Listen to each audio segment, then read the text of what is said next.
¿Cómo le va, amigos? Bueno, en esta oportunidad vamos a tomar unos datos de la economía, de la vapuleada economía inflacionaria, muy inflacionaria este año.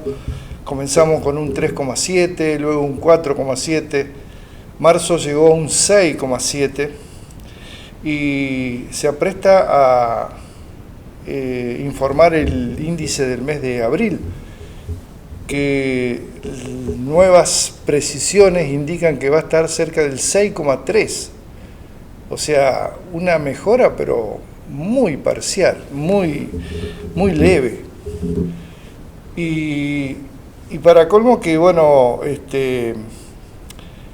mayo viene con muchos ajustes, algunos superiores a lo que se ha ocurrido en abril. En abril, por ejemplo, tuvimos incremento en las naftas, en los alimentos, fíjense, cereales, subió el 18,9, casi 19% en un mes. Esto en un mundo civilizado se incrementa en varios años, 3, 4 años. Bueno, en un mes 18,9. La harina el 16%, tan imprescindible para la elaboración del pan, que justamente subió el 15%. También subieron la mayonesa el 15%, las hamburguesas otro 15%, el dulce de leche 14,6%, aceite 14,1%, la lavandina el 13%, la leche subió el 11%. Y a esto hay que agregarle a las tarifas que se están ya casi anunciando, porque se están haciendo las audiencias para determinar los incrementos. Estas audiencias establecen que estas tarifas van a estar, la del gas va a subir aproximadamente el 21,5% después de varios años sin incrementarse, y la luz en el orden del 17%, por supuesto buscando la segmentación de estas tarifas, porque los segmentos más bajos de la población económicamente activa van a tener menor incremento. Así que la clase media y la clase media alta van a ser los que más van a tener que pagar este ajuste, que es donde se resuelve más la actividad económica. El ámbito adecuado de la actividad económica en nuestro país es la clase media y la clase media alta. Ya para mayo, para este mes que estamos transitando, se avisoran nuevos incrementos de precios. ¿En qué? Bueno, en expensas. Bueno, eso no nos toca muy de cerca.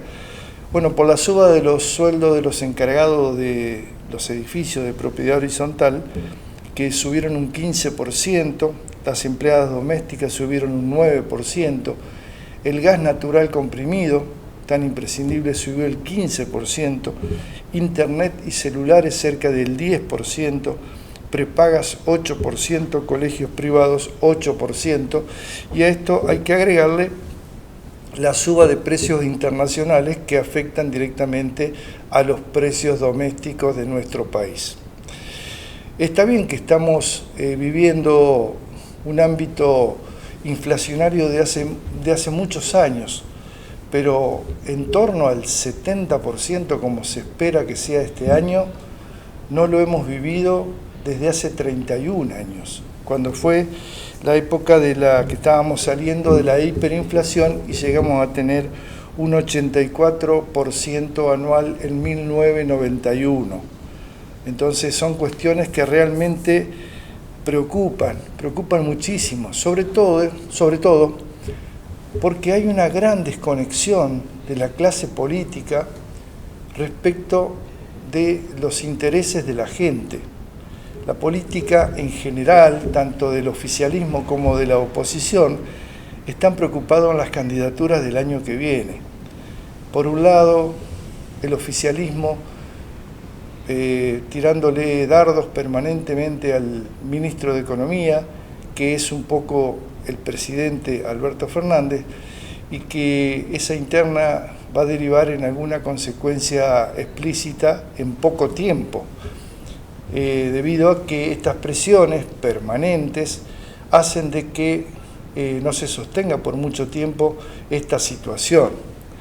Por otro lado, yo pregunto si la Cámpora y la vicepresidente no están de acuerdo con el rumbo que ha tomado la economía y el gobierno que ellos mismos pusieron de Alberto Fernández. ¿Por qué no renuncian? Hay procedimientos democráticos en donde puede renunciar y la cefalía produce nuevas determinaciones dentro de la propia política y nombramientos que reemplazarían a la vicepresidenta, pero bueno, obviamente ella no quiere, por un lado, dejar los fueros y por otro lado tampoco quiere dejar las cajas, porque la Cámpora está inserta en la ANSES, está inserta en Aerolínea Argentina, en YPF, hay toda gente de la Cámpora que son los lugares donde se manejan mayores cajas. Y esas cajas les sirve para financiar marchas, actos, piquetes, acampes, etc.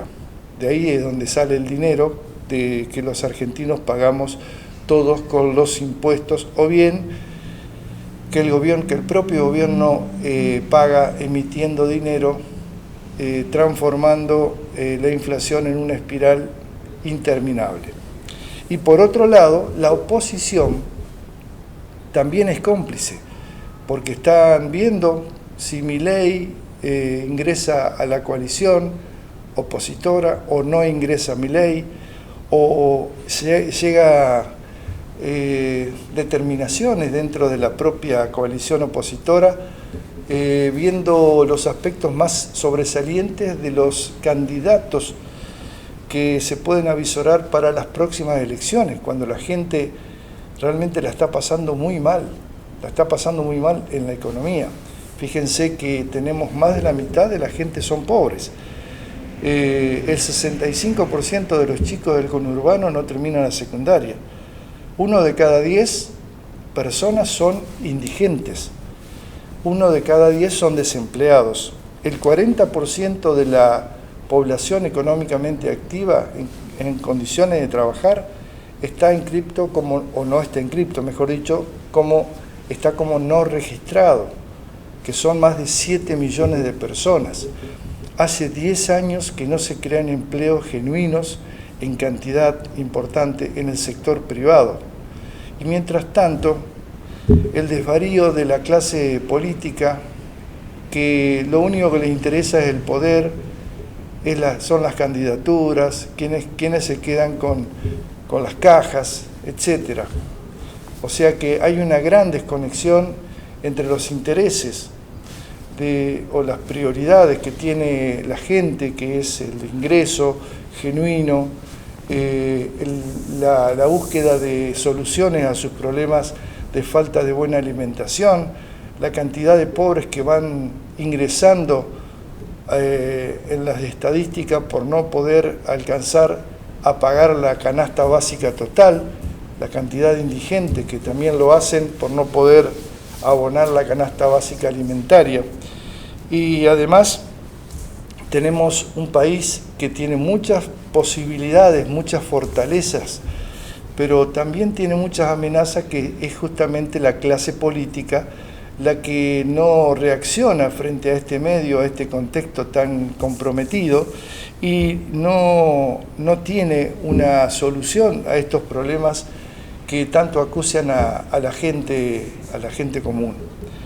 Las paritarias, que sería una especie de solución, solamente se pueden tomar como buenas medidas o buenos ajustes a aquellos sindicatos que tienen convenios colectivos de trabajo que están amigados con el poder.